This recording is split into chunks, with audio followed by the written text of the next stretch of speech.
Finally today, as we continue to trek through the month of August, producers can see that finish line to the growing season and the start of harvest.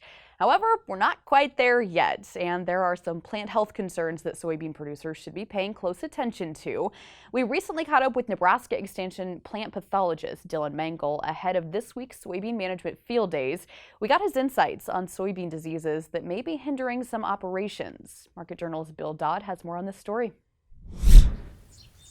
A spring season that gave us a mixed bag of weather with everything from hail to drought has had a hand in giving soybean producers a mixed bag of pathogens to deal with in their crops. So going into August, producers can expect to see more disease. We've kind of, due to dry conditions, had a lagging presence of plant pathogens in the soybean fields. But August is traditionally more humid, so we might see some pathogens in areas where we have increased humidity. And if we do get any rain, some of those pathogens that are already present at low levels, like frog eye leaf spot, might start to blow up in the field and get out of hand a little bit more.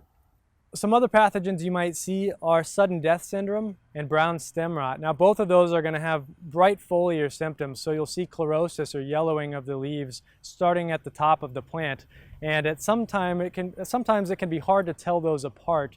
But one thing you can do to differentiate those in the field is pull up plants and then cut those stems open, cut them in half so you can see what the inside of that stem looks like.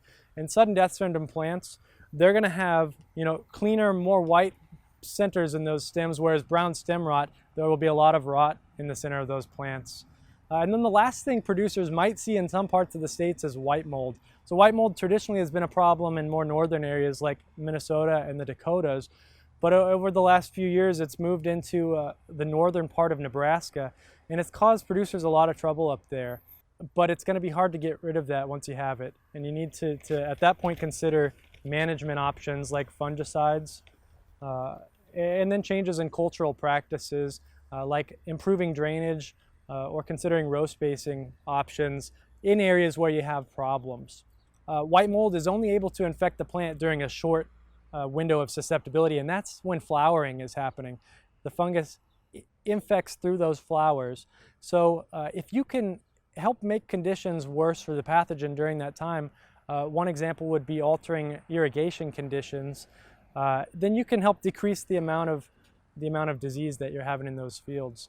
And when I say alter irrigation, I don't mean stop irrigating during that time, because that's really not an option here in Nebraska. But one option would be watering deeper, so putting about an inch on at a time instead of less. So you're coming around with that irrigation pivot less often, and it still gets the water it needs. If you have suspicions that you might be dealing with soybean disease, but aren't too sure what's ailing your plants or how to proceed with treatment, the UNL Plant and Pest Diagnostic Clinic is always at your disposal and ready to lend a hand. When you're considering a management decision, those management decisions match the pathogen you have. And that's true for fungicides and seed treatment fungicides as well. So you need to know what you're dealing with. And one way you can figure that out for sure if you're questioning it is to contact Nebraska Extension or send samples into the UNL Plant and Pest Diagnostic Clinic.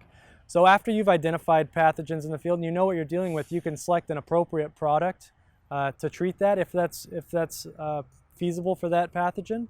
Or you can start planning ahead for next season. And the thing you want to do in that for next season is select an appropriate variety and pair it with a seed treatment that's effective against that pathogen, if that's the case.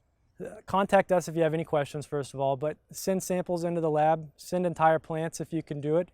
Some of these diseases like sudden death syndrome, you'll see symptoms on the leaves, but it's actually a root problem. And to identify it, we need to see the roots of those plants as well. So entire plants are important.